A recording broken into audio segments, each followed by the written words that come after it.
Godzilla Destroy All Monsters Melee, a game you likely didn't know existed, is a 3D arena fighter from 2002 with a 2003 Xbox port, developed by Pipeworks Software and published by Atari. This game is really fun, and the idea of it is just genius, letting you battle it out with all your favorite monsters in various cities around the world. This title has a hefty roster of 11 playable monsters, such as 90s and 2000s Godzilla, Rodan, Gigan, Destroya, and many more. You unlock new monsters by playing the arcade mode, although I'm not sure how to unlock the last couple characters. But from the playable characters I acquired, 90s Godzilla was probably my favorite. Now, this game definitely requires a manual to play, so you'll want a CIB copy if you're looking to buy it. The monster stats and combos are shown in the manual, but not in the game. And since there isn't any practice mode or tutorial, you really need to read the manual before playing. Probably one reason complete copies are so pricey. I paid somewhere between $70 to $80 for my copy. A bit more about the arcade mode, you can play it on easy, normal, or hard, but this game is not for quitters, as even the easy difficulty can be quite challenging. With easy you have unlimited lives, and on normal you have only 3. I never really messed with the hard mode to be honest. You fight your way through 8 enemies, if my memory serves me right, before reaching the final boss, who is Mecha Godzilla, and you're dubbed King of the Monsters after beating him. Story-wise, there's not much going on here. Something about an alien invasion. The monsters are being mind-controlled by aliens trying to take over the Earth, all except the monster you choose, who must fight to save the Earth.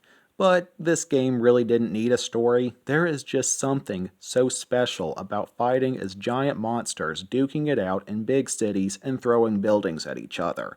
And yes, you can pick up certain buildings and environmental objects to toss around at each other, as long as they're glowing red. I generally found the best tactic to, as a whole, be to avoid up close fighting and to just chip away at my opponent's health with ranged attacks and throwable objects, while only using melee attacks when absolutely necessary, as melee combat can be rather challenging, largely due to the clunkiness of the monsters. Needless to say, the monsters are kinda slow moving, in part due to RAM restrictions I think, and also because, well, they're Toho monsters. They don't really move that fast as a whole. I mean, sure, they cover a lot of ground quickly because they're giant in height, but if you were to shrink them down to our size, they'd be kinda sluggish. Don't quote me on that though. I haven't seen a ton of Godzilla films, maybe 4 or 5 movies in total, although Godzilla Zero is on my to-watch list. During fights, power-ups sometimes show up, which are health pickups, rage pickups, which allow rage attacks, Mothra strikes, which calls in Mothra to fight for you for a couple minutes, an energy boost, which refills your energy meter, used for range attacks and also for flying and underground burrowing for certain monsters, and finally the Atari pickup. I believe this is only on normal difficulty or higher, and it unlocks concept art in the extra menu. In addition to power-ups, various military forces will attack the monsters at random, although they'll sometimes blurt out, "Focus firepower on this monster," and then they'll all fire on the aforementioned monster for a few seconds. Aside from the arcade mode, there's a versus mode, which my wife and I enjoyed. She mainly played as Rodan, and even won a couple matches. There's also a team battle mode up to 4 monsters divided into 2 teams brawl it out. There's also a destruction mode where you have a limited amount of time to deal maximum damage to an arena to earn points. Not much there, pretty much just Godzilla Simulator. Next up, the melee mode, a 4-monster free-for-all in which players try to get as many points as possible in 3 minutes by eliminating players, destroying buildings, or performing certain attacks. At the end of each round, the player with the most points gets a match point, and the first player to get 3 match points wins. And finally, the survival mode. In this mode, you're placed against other monsters and given 3 minutes to KO them. Complete this task and you progress. fail, and game over.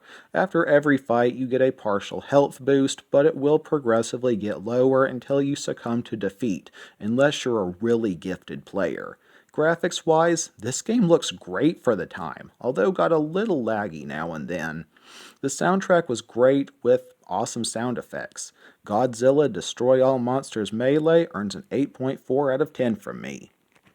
I don't have any similar games to suggest, as I don't believe I've ever really played any other arena fighters in my life, but you might like a game called Sonic the Fighters if you like Destroy All Monsters. Sadly, I don't think we'll ever see a game quite like the trilogy of Godzilla fighters ever again, and yes, I do plan on reviewing the second game, Save the Earth, at some point. I could just imagine if I was a teenager when this game came out, skating to the local Blockbuster or Family Video on a Friday night, renting this for the weekend and playing all night while I drank Mountain Dew and ate pizza. Or maybe Doritos. Anamoya nostalgia for things you never experienced. I do have a couple good memories of the 3 times I went to Family Video in my life, though. Anyways, that's all from me for today, folks. For anyone new here to my channel, I mostly play, review, and discuss zombie and horror games, with sometimes other topics like today. Feel free to check out some of my other vids if that maybe sounds interesting. Always remember that Jesus loves you all very much. Peace.